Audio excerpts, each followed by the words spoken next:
ఇది చూస్తే అందరికి అర్థమైపోతుంది. ఒక ప్రత్యేకమైనటువంటి నోట్.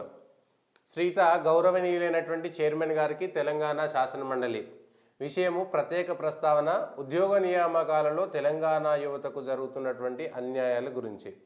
నేను కల్వకుంట్ల కవిత శాసనమండలి సభ్యులు తెలియజేయనిదేమనగా తెలంగాణ యువతకు ఉద్యోగ నియామకాలలో నిరుద్యోగులకు జరుగుతున్న అన్యాయాలపై శాసనమండలి నందు ప్రత్యేక ప్రస్తావనకు అవకాశం ఇవ్వవలసినగా కోరనైనది. భవదీయ కల్వకుంట్ల కవిత, ఎమ్మెల్సీ, స్థానిక సంస్థలు, నిజామాబాద్. దీని గురించి ఏం కామెంట్ చేయాలంటే ప్రజలే కామెంట్ చేసుకుంటారు. కాంగ్రెస్ సర్కార్ వచ్చింది. కాంగ్రెస్ నిజంగా కొత్త ఉద్యోగాలు ఎన్ని ఇచ్చిందో అందరికీ తెలుసు. 60 రోజులు అయింది. గతంలో జరుగుతున్నటువంటి ప్రాసెసింగ్లో ఉన్నటువంటి ఉద్యోగాలకు సంబంధించినటువంటి తప్ప ఇంకేం లేదు. కొత్తగా ఇప్పుడున్నటువంటి తెలంగాణ యువతకు ఉద్యోగ నియామకాలలో నిరుద్యోగులకు జరుగుతున్న అన్యాయాలపై శాసనమండలి నందు ప్రత్యేక ప్రస్తావన.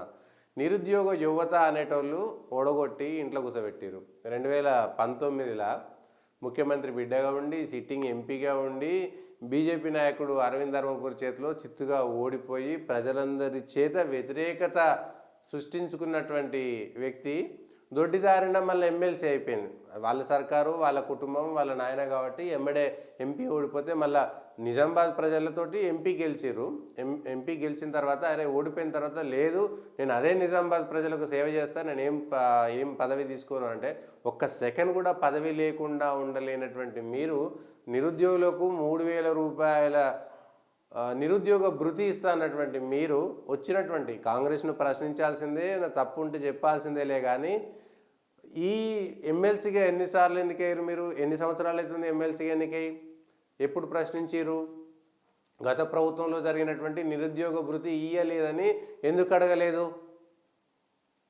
ఇవాళ ప్రశ్నించి అంటే అటు అసెంబ్లీలో కానీ కౌన్సిల్లో కానీ మాట్లాడేటువంటి అవకాశం దొరుకుతున్నది. ఈ కుటుంబానికి సంబంధించినటువంటి అంశంలో కల్వకుంట్ల కవిత గారికి సంబంధించినటువంటి ప్రత్యేకమైనటువంటి ఒక నోట్ నిన్నటి నుంచి సోషల్ మీడియాలో కూడా బాగా వైరల్ అవుతున్నది. ప్రత్యేకంగా శాసనమండలిలో నిరుద్యోగ యువత గురించి మాట్లాడడం అనేటువంటి దానిపైన అందరూ నవ్వుకుంటారనేటువంటి విషయాన్ని కూడా ప్రజలందరికీ క్లారిటీగా వచ్చేసింది. మీరు ఏం చేసినా మీరు మీ కుటుంబ బాగు కోసము తప్ప మిమ్మల్ని నమ్మినటువంటి వ్యక్తులను కూడా బాగు చేయలేనటువంటిది చాలా క్లియర్గా అర్థమైపోయింది. ఇది